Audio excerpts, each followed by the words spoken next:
आज का ही वीडियो आपके हिंदी के एग्जाम के लिए सफिशिएंट है। इस वीडियो के बाद में आप बुक भी मत खोलना, क्योंकि आज हम लोग हिंदी का फुल सिलेबस रिवीजन एक ही वीडियो में कर लेंगे। फिर वो चाहे से आपकी राइटिंग हो, फिर वो चाहे से ग्रामर हो, या फिर आप लोगों की लिटरेचर हो, हर एक के क्वेश्चंस, हर एक का टॉपिक सारा इस वीडियो के अंदर आपका कवर हो जाएगा। तो भैया ये वन शॉट वीडियो आपका रहने वाला है और पूरा हिंदी आपका इसके अंदर खत्म हो जाएगा। तो बिना टाइम वेस्ट किए चलिए सीधा स्टार्ट करते हैं, लेकिन उसी के साथ में जल्दी से इस वीडियो को लाइक कर देना और अपने सभी दोस्तों के साथ में शेयर कर देना, ताकि उनका भी हिंदी का सिलेबस जल्दी कंप्लीट हो जाए। तो फिर चलिए स्टार्ट करते हैं। अब इसमें दोनों ऑप्शन आपके पास में रहेंगे, एक तो रहेगा आपके पास में औपचारिक पत्र और दूसरा रहेगा अनौपचारिक पत्र। अब इनमें नंबर कहां पे कटते हैं? सबसे पहला जो नंबर हमारे कटते हैं वो कटते हैं एक तो फॉर्मेट में। अगर फॉर्मेट में कोई भी गलती होती है तो हमारे वहां पे मार्क्स कट जाते हैं, तो इसलिए फॉर्मेट इसका ध्यान में रखना है। तो इसका फॉर्मेट किस तरीके से रहेगा, सबसे पहले ध्यान से सुनो। यहां पर सबसे फर्स्ट में आएगा एड्रेस। अब ये एड्रेस किसका होगा? जो कि सेंड करने वाला होगा। आपको एग्जाम में दिया जाएगा कि आपका नाम दक्ष है, आप रामनगर निवासी हैं, तो उसी तरीके से आपको वो एड्रेस लिखना है। अगर नहीं दिया गया है, मान लो कि एग्जाम के अंदर कुछ भी नहीं कहा गया, आपका नाम भी नहीं दिया, कुछ भी नहीं दिया गया, तो उस केस के अंदर आप लोग लिखेंगे परीक्षा भवन। फिर उसके बाद में आप लिखेंगे जैसे कि कौन सी सिटी के अंदर आप एग्जाम दे रहे हो, किसी भी सिटी का नाम लिख सकते हो आप लोग, कोटा लिख सकते हो, जयपुर लिख सकते हो, दिल्ली लिख सकते हो, जो भी आपका हो याद हो वो आप उसमें लिख दीजिए। ये 2 लाइनों के अंदर होना चाहिए, इनमें स्पेस नहीं होना चाहिए। फिर उसके बाद में 1 लाइन का इसके बीच में स्पेस देना है, इसमें आपको कुछ भी नहीं लिखना है। फिर उसके बाद में आप लिखेंगे जैसे कि आप किसको पत्र लिख रहे हैं, बैंक मैनेजर को लिख रहे हैं, या फिर संपादक को आप लिख रहे हैं, या फिर किसी प्रधानाचार्य को लिख रहे हैं, तो उनका सबसे पहले क्या आएगा, वो आएगा यहाँ पे पद की, वो किस पद के ऊपर है, आप सबसे पहले उनका पद लिखेंगे। फिर उसके बाद में उनका विभाग लिखेंगे। जैसे कि आपने संपादक को लिखा है तो आप लोग यहाँ पर क्या लिखोगे, आप लोग यहाँ पर लिखोगे दैनिक भास्कर। ठीक है, दैनिक भास्कर आप इसे लिखोगे, जो भी नाम होगा विभाग का वो आपको लिखना है। फिर उसके बाद में जो भी सिटी या फिर स्टेट का नाम लिखना चाहो वो आप लिख सकते हो, जैसे कि यहाँ पे मैंने लिख दिया कोटा। फिर उसके बाद में 1 लाइन का स्पेस है। फिर इसके बाद में आएगा विषय। अब विषय क्या है कि विषय को आपको है ना क्वेश्चन से ही कॉपी करना है, कि आपको कहा जाएगा कि आपको शिकायत करनी है कि आपके मोहल्ले में गंदगी बहुत फैल रही है। तो अब आप इसका विषय क्या लिखोगे, तो इसका विषय आपके पास में रहेगा कि मोहल्ले में फैल रही गंदगी की शिकायत हेतु। ये हो गया। इस तरीके से आपको क्वेश्चन से ही उसे कॉपी करके पेस्ट करना है। फिर 1 लाइन का स्पेस आप छोड़ेंगे। फिर आप यहां पर लिखेंगे महोदय या फिर महोदया। तो आप दोनों ही लिख देना, क्योंकि पता नहीं होता कि जो सामने वाला है वो मेल है या फिर फीमेल है, इसलिए दोनों ही लिखना अच्छा रहेगा। और उसी के साथ में एक और इंपॉर्टेंट बात मैं आपको बताना चाहता हूं। जैसे कि अभी रिसेंटली में कुछ स्टूडेंट्स का कहना था कि भैया हमारे को इंपॉर्टेंट क्वेश्चंस दे दो, गैस क्वेश्चंस दे दो, तो वो मैंने एक पीडीएफ सेपरेट बना रखी है। उसको ऑलरेडी 2000 प्लस स्टूडेंट्स ले चुके हैं, बड़ा ही अच्छा रिस्पॉन्स है। तो उसके ऊपर फिर से मैं 50% ऑफ लेकर के आया हूं, तो आप एक बार जाकर के देख लेना। वहां पर आपको ग्रामर के क्वेश्चंस भी मिलेंगे, आपको राइटिंग के क्वेश्चंस भी मिलेंगे, और उसी के साथ में आपको लिटरेचर के इन सभी के क्वेश्चंस मिल जाएंगे। तो आप बेझिझक होकर के उसके अच्छे से प्रिपरेशन कर सकते हो हिंदी की। ठीक है, अब ये जब हो जाए तो उसके बाद में जो आपका फर्स्ट पैराग्राफ रहेगा, जो कि आपको इंट्रो में लिखना है, वो क्या है वो ध्यान से सुनो। देखो, सबसे फर्स्ट जो आपका इंट्रो है वो बहुत ही ज्यादा जरूरी है, ये लाइनें याद कर लो। जैसे कि आप इसमें लिखोगे आपका जो भी नाम है, जैसे कि मैंने मेरा नाम लिख दिया है, अगर क्वेश्चन में कोई नाम दिया हो तो वो आप लिखेंगे। इसमें स्टार्टिंग आपकी रहेगी कि मैं आयुष रामनगर का निवासी। सबसे पहला आपका सेंटेंस यही होना चाहिए, आपको यह पत्र हमारे मोहल्ले में फैल रही गंदगी की शिकायत के लिए लिख रहा हूं। ठीक है, आपको सबसे पहले इंट्रो में देना है कि आप ये पत्र क्यों लिख रहे हो, ये आपका इंट्रो रहेगा। या फिर आप इसको इस तरीके से लिख सकते हो, जैसे कि मैं आयुष रामनगर का निवासी, ये आपको यह पत्र आपका ध्यान फैल रही गंदगी की ओर आकर्षित करना चाहता हूं। आप ऐसे भी लिख सकते हो। इन दोनों में से कोई भी एक फॉर्मेट है जिसको कि आप लोग लिख सकते हो। तो एक क्वेश्चन है आप लोगों से, छोटा सा, 1 सेकंड रुकना, कि आप लोग मुझे बताओ कि मेरी राइटिंग लग कैसी रही है आपको। 10 में से इसको मार्क्स दो कि भैया कितने नंबर दोगे। अगर 9 से नीचे देना देख लेना, ठीक है, जो भी आपको अच्छा लगे वो देना। और हाँ, एक और बात इसी से याद आई कि आपको थोड़ा राइटिंग के ऊपर ध्यान रखना है, थोड़ा स्पेस दे दे करके लिखना, थोड़ा बड़ा बड़ा लिखना है। ठीक है, फिर इसके बाद में जो नेक्स्ट आता है वो आता है हमारा सेकंड पैराग्राफ। अब जो सेकंड पैराग्राफ रहेगा ना, इसमें क्या करना है, आपको प्रॉब्लम बतानी है कि क्या प्रॉब्लम हो रही है। जैसे कि फैल रही गंदगी की वजह से लोगों को परेशानी हो रही है, मच्छर पैदा हो रहे हैं, तो ये इस तरीके की आपको उसमें प्रॉब्लम पूरी डिस्क्राइब करनी है सेकंड पैराग्राफ में। फिर उसके बाद में क्या रहेगा, लास्ट जो पैराग्राफ है, लास्ट पैराग्राफ में आप क्या लिखोगे, जो कि हमारी क्लोजिंग लाइन रहेगी, वो आप लिखेंगे कि मैं आशा करता हूं कि आप इस समस्या को हल करने के लिए उचित कदम उठाएंगे। इस तरीके से आपको लिखना है कि लास्ट के अंदर आप उनसे रिक्वेस्ट कर रहे हो या फिर एक तरीके का दूसरा भी ये होता है कि आप उसमें ये भी लिख सकते हो कि अतः मैं आपसे निवेदन करता हूं कि आप इस समस्या को जल्दी से जल्दी हल करें। तो ये जो 2 लाइनें हैं ये बहुत ही ज़्यादा इंपॉर्टेंट होती हैं। अगर आप ये एज इट इज़ लिख के आते हो ना तो डेफिनेटली आपको अच्छे मार्क्स मिलेंगे। फिर इसके बाद में जब ये क्लोजिंग हो जाती है तो फिर उसके बाद में एक लाइन को ऊपर स्पेस छोड़ना है। यहाँ पर क्या करना है, एक लाइन का आपको स्पेस छोड़ना है। फिर उसके बाद में आप लोग यहाँ पर लिखेंगे धन्यवाद, फिर उसके बाद में आएगा भाव दिए, फिर उसके बाद में आ जाएगा आपका नाम। अगर मान लो कि क्वेश्चन के अंदर नाम नहीं दिया हुआ है तो इस केस के अंदर क्या करेंगे, देखो किसी का भी रैंडम नाम नहीं लिखना होता। फॉर्मेट ये होता है कि आप उसमें लिखिए ब और से, ठीक है, कि ये कोई भी नाम है और किसी का भी नाम है, ठीक है। फिर लास्ट में यहाँ पर आती है डेट। अब कुछ फॉर्मेट आपको बुक में ऐसे भी मिलेंगे जिनमें कि जो डेट है, ये डेट कहाँ पर है, इस डेट का जो फॉर्मेट है वो है यहाँ पे, ठीक है। अभी जैसे कि इसके बाद में संपादक के बाद में दिनांक आ गई, जैसे कि इंग्लिश के पेपर में होता है वैसे यहाँ पे भी है। तो इसमें कुछ में सही होता है और कुछ में गलत होता है, तो आप लोग इसी फॉर्मेट को सेफ मान करके चलो, इसी को ही आपको लिखना है, ठीक है। फिर इसके बाद में जो नेक्स्ट आता है वो आता है हमारा अनौपचारिक पत्र। अब अनौपचारिक पत्र जो होता है इसको हम किसे लिखते हैं, हमारे जैसे कि जो रिलेटिव्स होते हैं, हमारे पेरेंट्स होते हैं, उनमें से किसी को ये पत्र लिखा जाता है, तो इसीलिए इसको अनौपचारिक पत्र कहा जाता है। तो इसमें सबसे फर्स्ट जो आता है वो आता है आपका एड्रेस की कहाँ के हो आप, और उसके नीचे आपकी सिटी का नाम, जैसा कि हमारा वो होता है वही होता है। फिर उसके बाद में एक लाइन का स्पेस, फिर उसके बाद में दिनांक इसमें आती है। ये ध्यान रखना कि इसमें जो दिनांक है वो यहाँ पर पहले आती है। तो दिनांक का क्या हो जाएगा, दिनांक हो जाएगा 21 फरवरी 2024। ये वाला ही फॉर्मेट आपको लिखना है, शॉर्ट में नहीं लिखना है, इंग्लिश में नहीं लिखना है, ये बात आप ध्यान रखना, क्योंकि हम क्या करेंगे फ्लो के अंदर 21 फेब लिख देंगे, ठीक है। तो इसीलिए इसकी फरवरी की स्पेलिंग याद रख लो, ये होती है फरवरी की स्पेलिंग 2024। फिर उसके बाद में एक लाइन का स्पेस छोड़ेंगे। फिर जो स्टार्टिंग रहेगी वो हमारी किस तरीके से रहेगी, ये देखो। सबसे पहले अगर आप किसी बड़े को लिख रहे हो तो उनके लिए आप लिखेंगे आदरणीय पिताजी या फिर माताजी या फिर माँ, जो भी आप लिखना चाहते हो, आदरणीय आएगा उनके आगे। और वहीं पर अगर आप किसी अपने दोस्त को या फिर अपने छोटे भाई बहन को लिख रहे हो तो उसमें आएगा कि प्रिय मानव। ये कौन है, ये है मेरा दोस्त, तो इसलिए मैं इसका सीधा नाम लिखूंगा प्रिय मानव। या फिर अगर मेरा छोटा भाई है तो उसको मैं लिखूंगा प्रिय, जो भी उसका नाम है वो आप लोग वहां पर लिख सकते हो। फिर इसके बाद में यहाँ पर नेक्स्ट जो पॉइंट रहेगा, ये सबसे पहला है कि ये आपका क्या रहेगा, जिसको कि हम लोग संबोधन बोलते हैं ना, हम लोग रेस्पेक्ट से उनको बोल रहे हैं। फिर उसके बाद में आता है कि आप नमस्कार करना चाहते हो तो आप यहाँ पर लिखेंगे सप्रेम नमस्कार। तो यहाँ पर एक्सक्लेमेशन मार्क यहाँ पे रहेगा, तो ये छोटी सी एरर है, इसको थोड़ा सा ध्यान रखना। और उसके बाद में आपको एक लाइन का स्पेस छोड़ना है। फिर उसके बाद में स्टार्ट होगा आपका पैराग्राफ। तो इसका जो फर्स्ट पैराग्राफ रहेगा, फर्स्ट पैराग्राफ में आपको लिखना है, पूछना है कि भाई कैसे हो। यहाँ पर आप सबसे फर्स्ट में लिखोगे कि मैं यहाँ सकुशल हूँ, मतलब कि मैं यहाँ पर खुश हूँ और आशा करता हूँ कि आप भी वहाँ पर सकुशल होंगे। ये सबसे फर्स्ट आपकी लाइन होनी चाहिए।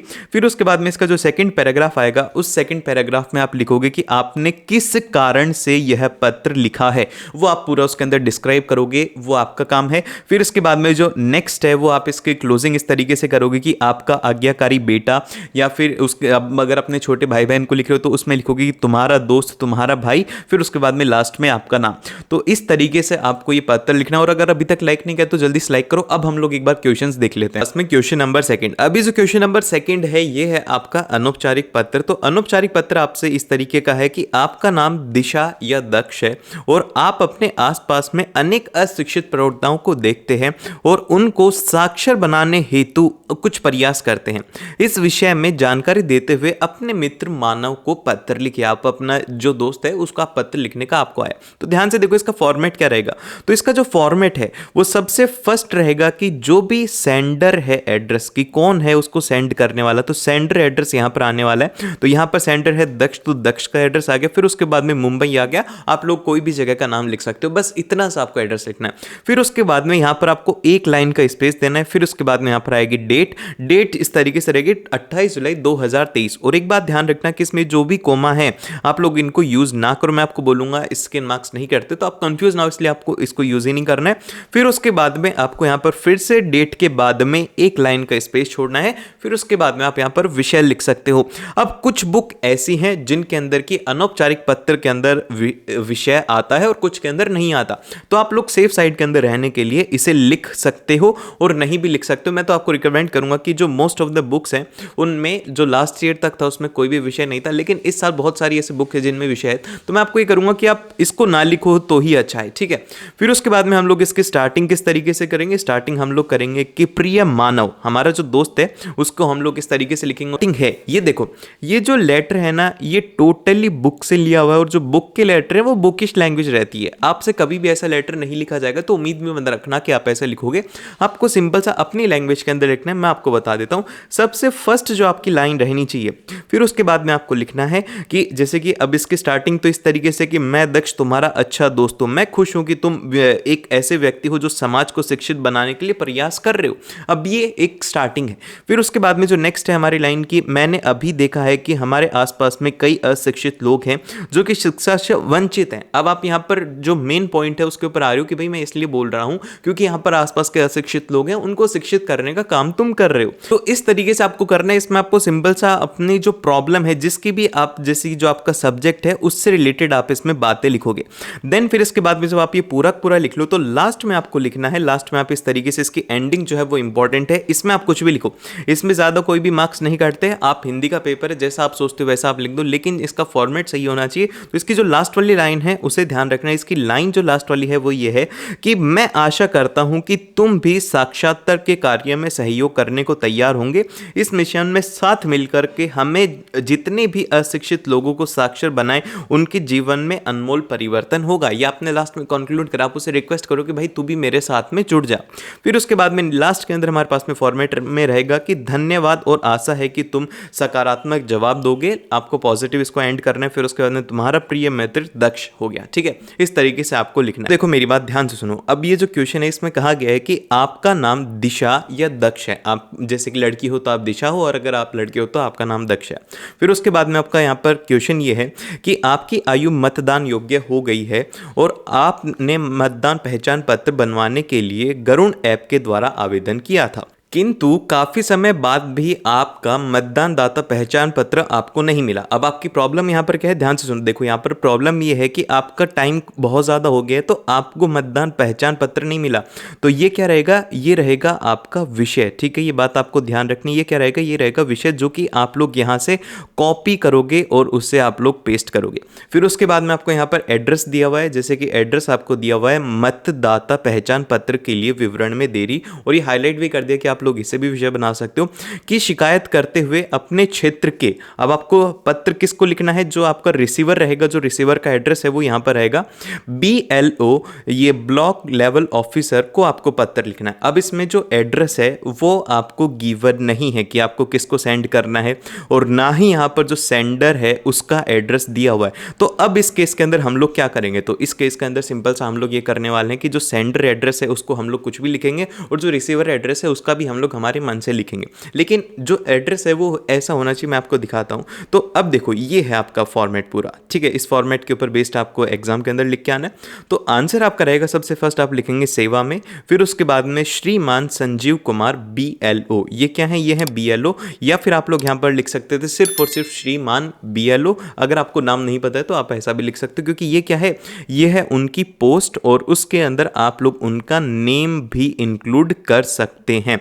देन फिर उसके बाद में उनका एड्रेस आ गया, दिल्ली का एड्रेस आ गया। फिर उसके बाद में यहाँ पर डेट है। अब जिस देन फिर इसके बाद में जो नेक्स्ट रहेगा वो रहेगा हमारे पास में विषय क्या है, मतदाता पहचान पत्र में विवरण में देरी, ठीक है। ये आपको इसकी शिकायत करनी। अब हमारी स्टार्टिंग इस तरीके से रहेगी, माननीय महोदय, मैं दिशा आपके आवेदक मतदान करने योग्य हो गई हूँ। मैंने गरुड़ ऐप के माध्यम से मतदाता पहचान पत्र के लिए आवेदन किया था, लेकिन अब तक उसे प्राप्त नहीं कर पाई हूँ। यह देरी मेरे लिए चिंताजनक है। आपने सिंपल सा इसके अंदर क्या कहा है, इसमें आपने अपनी प्रॉब्लम बताई है कि आपको क्या प्रॉब्लम है और आप लोग क्यों लिख रहे हो। आपने लिखा है कि भाई मैंने मतदान पहचान पत्र के लिए लिखा था लेकिन मुझे नहीं मिला, तो ये आपकी प्रॉब्लम है, वो आपने इसमें इंट्रोड्यूस किया। फिर उसके बाद में आप लोग उनसे रिक्वेस्ट करोगे, इसमें आप लोग रिक्वेस्ट कर रहे हो, जो सेकंड पैराग्राफ है इसमें ये है कि कृपया मेरी समस्या को समझें और मेरा मतदाता पहचान पत्र को जल्दी से जल्दी विवरित करें। और फिर उसके बाद में जो नेक्स्ट है कि मतदान नजदीक आने वाले हैं, आयोजन में भागीदारी अनावश्यक रूप से प्रभावित ना हो। मतलब मैं बहुत ज़्यादा एक्साइटेड हूँ कि मैं भी उसमें पार्ट ले पाऊँ, तो इसीलिए देरी ना हो, इसका आप ध्यान रखिएगा।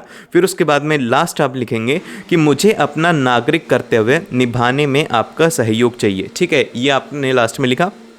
फिर जो आपकी लास्ट लाइन रहेगी कि आपसे जल्दी से कार्रवाई की आशा करते हूँ, कि मैं उम्मीद करती हूँ कि आप लोग जल्दी से जल्दी इसको कर पाएंगे।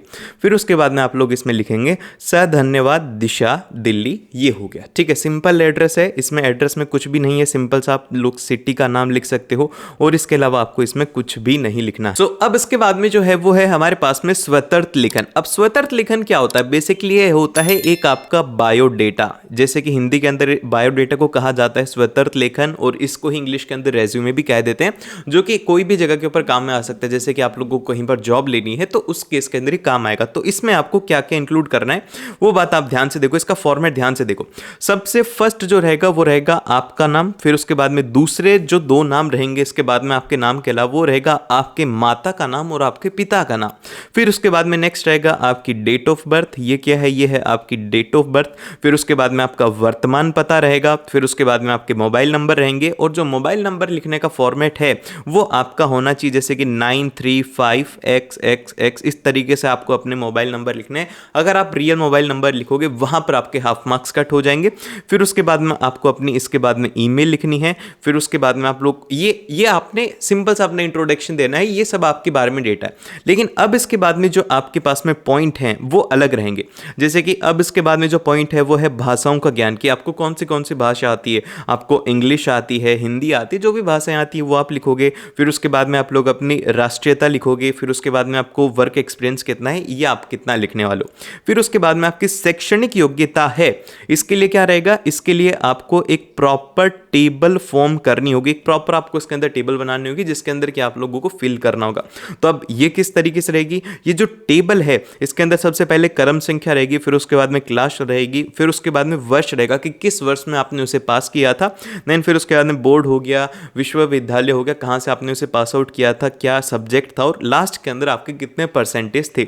या फिर आप ये ना लिख करके, विषय ना लिख करके आप लोग इसके अंदर कुछ भी लिख सकते हो, इसको कॉलम को हटा सकते हो, लेकिन एटलीस्ट आपको 3 कॉलम बनाने। कितने कॉलम बनाने? 3 कॉलम बनाने हैं। एक तो आपका रहेगा क्लास का, बहुत सिंपल है, फिर उसके बाद में आपका रहेगा वर्ष का, फिर उसका बोर्ड का, और एक रहेगा परसेंटेज का, ठीक है। तो ये 4 कॉलम इसमें इंपॉर्टेंट है। देन फिर इसके बाद में लास्ट में इस जीए जब आप लिख लोगे तो इसके बाद में एडिशनल में आपको लिखना है कि अन्य संबंधित योग्यताएं आपको और क्या क्या करना पसंद है। जैसे आप वीडियो एडिटर हो या फिर आपके पास में और कोई स्किल है वो आप लिख सकते हो। फिर उसके बाद में आपके पास में क्या क्या उपलब्धियां हैं, फिर उसके बाद में आपका क्या इंटरेस्ट है, उसको कहा जाता है अभिरुचि, ठीक है, अभिरुचि कहते हैं उसे। फिर उसके बाद में लास्ट में आपको यहाँ पर एक जो सेंटेंस है वो ये लिखना है कि मैं प्रमाणित करता हूं कि मेरे द्वारा उपयुक्त सभी सूचनाएं सत्य एवं पूर्ण है, ठीक है। ये हो गया आपके स्वतंत्र लेखन का पैटर्न, और ये आपसे एग्जाम के अंदर 5 मार्क्स में पूछा जाएगा। तो जो इस साल का जो स्वतंत्र लेखन है वो थोड़ा अलग है, इसीलिए इसे देखना क्योंकि बहुत ही ज्यादा इंपॉर्टेंट है। इस बार नए तरीके का पूछा गया है, तो ध्यान से देखो क्वेश्चन क्या है। क्वेश्चन में कहा गया है कि आपका नाम सुनीता सुरेश है, आप राजेंद्र नगर के निवासी हैं, और यहाँ पर अब क्वेश्चन यहाँ से स्टार्ट होता है कि दैनिक समाचार पत्र से पता चला है कि स्थानीय राजकीय महाविद्यालय में पुस्तकालय अध्यक्ष का पद रिक्त है। अब यहाँ पर इसमें यह है कि आप लोगों को यहाँ पर वैकेंसी के लिए बोला गया है कि एक वैकेंसी है जिसके लिए कि आप को अप्लाई करना है। अब उसके आगे जो डिटेल्स दी हुई हैं वो ये दी हुई हैं कि आपका उक्त पद की योग्यता, जो कि आप लोगों के यहाँ पर डिग्री का नाम है वो है यहाँ पर BLB पुस्तकालय विज्ञान में स्नातक हैं, को धारण करते हैं, और उक्त रिक्त पद के लिए स्थानीय विद्यालय में विद्यालय प्रमुख को आवेदन पत्र लिखिए और अपना स्वतंत्र उसमें लिखिए। तो अब यहाँ पर ये जो क्वेश्चन है ये बड़ा ही इंपॉर्टेंट है, क्योंकि इसके अंदर एक तो लेटर भी आ गया आपका और उसी के साथ में स्वतंत्र भी दे दिया। तो ये इस बार का थोड़ा अलग सा क्वेश्चन है, तो इसे ध्यान से समझना क्योंकि इसको लिखना बहुत ही ज़्यादा इंपॉर्टेंट है, ठीक है। अब इसके बाद में कुछ, तो सबसे फर्स्ट आप लोग यहाँ पर देखोगे, सबसे फर्स्ट इसकी स्टार्टिंग होगी, आप यहाँ पर लिखेंगे, वो लिखेंगे सेवा में। फिर उसके बाद में यहाँ पर आपको पोस्ट लिखनी है कि आप किसको लिख रहे हो। तो आप लोगों को यहाँ पर कहा गया कि जो विद्यालय प्रमुख है उनको लिखना है, उसका नाम लिखा आपने। फिर उसके बाद में आपने यहाँ पर इसमें लिखा है एड्रेस। अब एड्रेस में आ जाएगा कोई भी बस जगह का बड़ा सा नाम लिख दो, जैसे कि क्या है मुंबई, तो बस शहर का नाम लिख दीजिए आप, इसके अंदर आपको पूरा ज़्यादा डिटेल के अंदर लिखने की ज़रूरत नहीं है। फिर इसके बाद में जो नेक्स्ट आएगा, एक लाइन का स्पेस छोड़ने के बाद में आपको इसमें लिखना है विषय। विषय क्या है कि पुस्तकालय अध्यक्ष के पद के आवेदन हेतु आप अप्लाई करना चाहते हो। फिर उसके बाद में हमारी स्टार्टिंग इस तरीके से रहेगी, सबसे पहले जो सैल्यूट सैल्यूटेशन होता है, महोदय करके हम लोग उनको सैल्यूट करेंगे, मतलब सैल्यूटेशन इसको कहा जाता है। देन फिर इसके बाद में हमें स्टार्ट किस तरीके से करना है ये ध्यान से देखना। सबसे फर्स्ट अगर आप कोई भी लेटर लिखते हो तो उसमें अपना इंट्रो देना सबसे ज़्यादा ज़रूरी होता है। तो अब सबसे फर्स्ट आपको अपना इंट्रो देना है। तो इंट्रो किस तरीके से दोगे? आप किसी से बात करते हो तो क्या बोलते हो कि मेरा नाम आयुष है और मैं यहाँ का रहने वाला हूँ, और इस तरीके से आपको स्टार्ट करना है। तो ऐसे आपको हिंदी के पेपर में भी लिखना है। अब आप इसमें लिखेंगे कि मैं सुरेश राजेंद्र नगर का निवासी हूँ, और फिर उसके बाद में आपको यहाँ पर लिखना है कि दैनिक समाचार पत्र से मुझे सूचित किया गया था कि आपके विद्यालय के पुस्तकालय में अध्यक्ष का पद रिक्त है। आपको दैनिक भास्कर से पता लगा तो आपने वो चीज़ को इंक्लूड किया। फिर उसके बाद में आपको अपनी डिग्री के बारे में बताना है कि मैं BLB पुस्तकालय विज्ञान में स्नातक हूँ। ये मेरी डिग्री है। स्नातक का मतलब है कि मैं उस डिग्री से पास आउट हूँ, ठीक है, मैं उस डिग्री से पास आउट हूँ। और फिर उसके बाद में और उक्त पद मतलब कि उस पद की योग्यता धारण करता हूँ, कि वो जो खाली पद है, उक्त का मतलब होता है खाली पद की योग्यता मैं करता हूँ। मुझे अधिकाधिक अवसर मिलने पर मैं अपने प्रयासों से पुस्तकालय को समर्थ और ज्ञानवर्धक बनाने का संकल्प रखता हूँ। अब आपने यहाँ पर ये बताया है, अपनी स्किल के बारे में इसमें इंक्लूड किया है। अब ये जो है, ये देखो, ये सिंपल सा है, ये है बुक की लैंग्वेज। अब इसमें बहुत ही बड़े बड़े राइटर्स जिन्होंने लिखा है, तो आप ऐसा नहीं लिख पाओगे।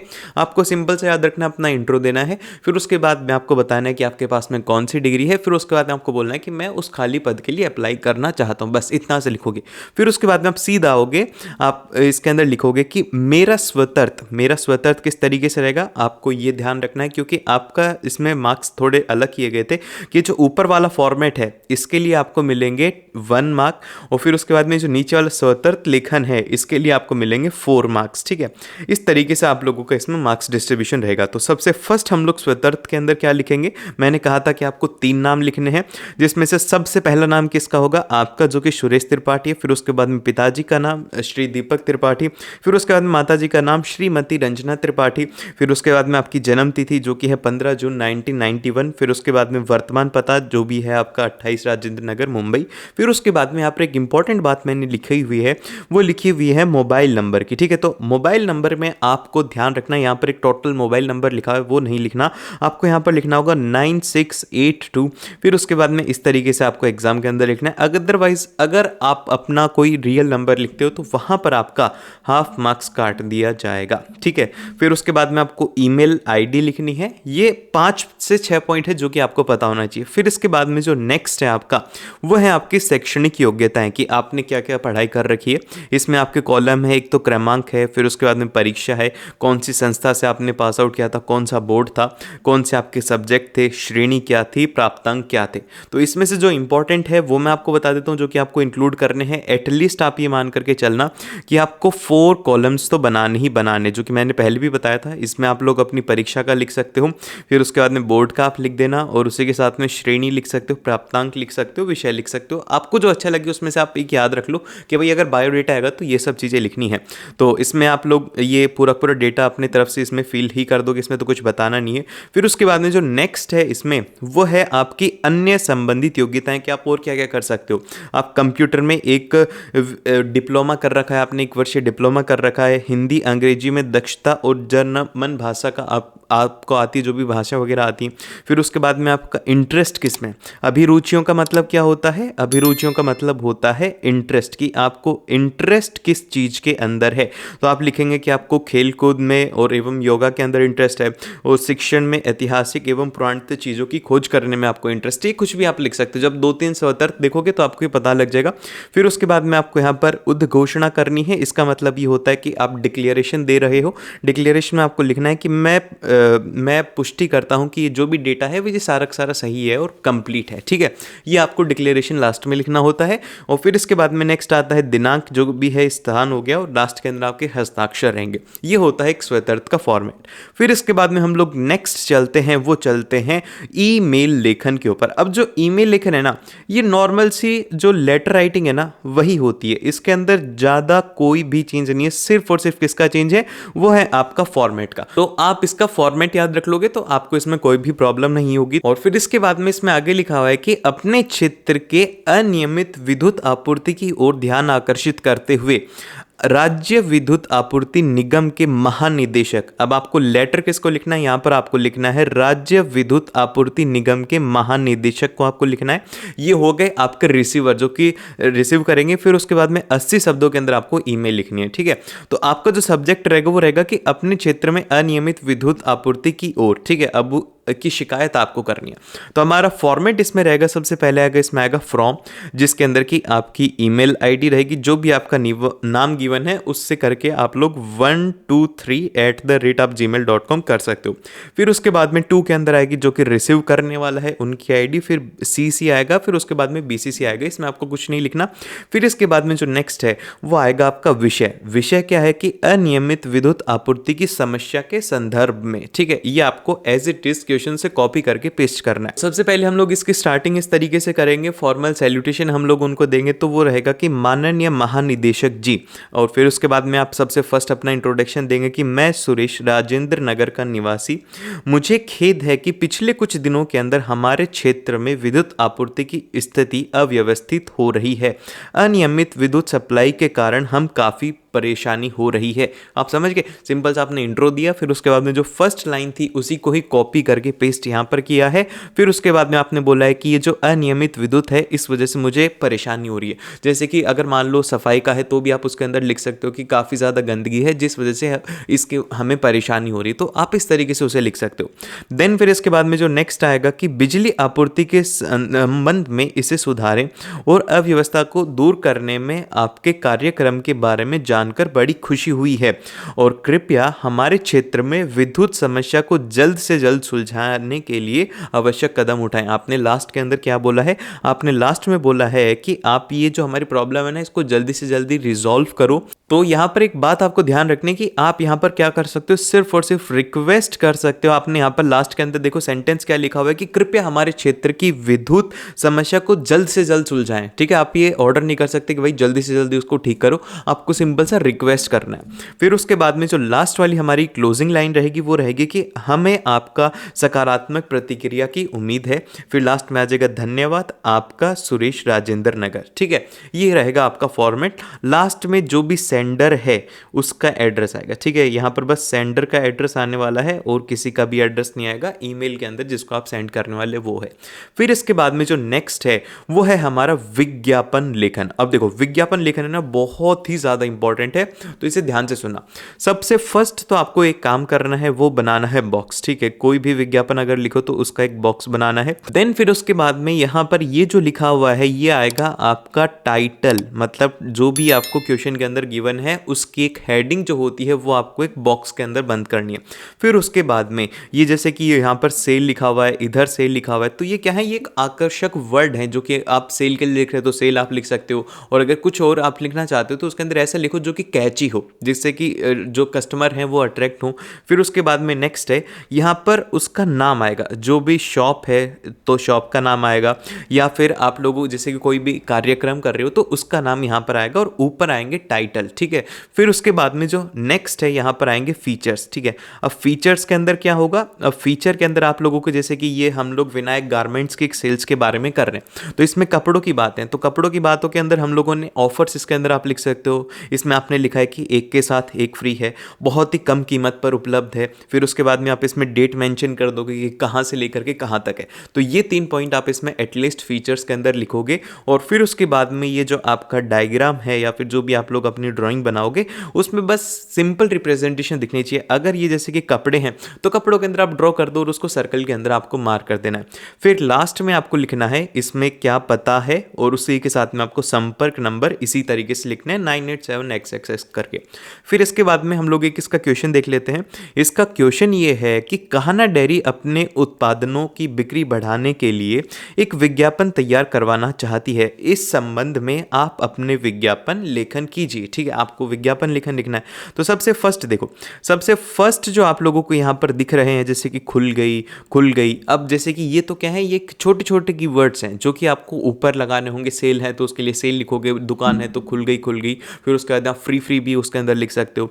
और यहाँ पर ये जो टाइटल है, टाइटल रहेगा कि ताज़ा दूध दही के दुकान, ठीक है, ये आपका टाइटल रहेगा। ये कुछ भी हो सकता है, जैसे कि पहले हमारा सेल का था तो उसमें हमने लिख दिया महासेल, और उसी तरीके से यहाँ पर दूध का है तो हम लोग इसका लिख देंगे।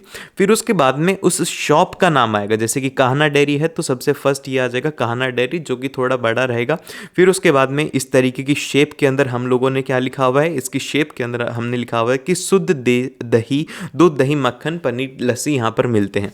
फिर उसके बाद में शुद्धता एवं स्वच्छता की गारंटी, और फिर यहाँ पर एक और फीचर इसमें लिखा हुआ है कि गाय एवं भैंसों का दूध अलग अलग उपलब्ध है।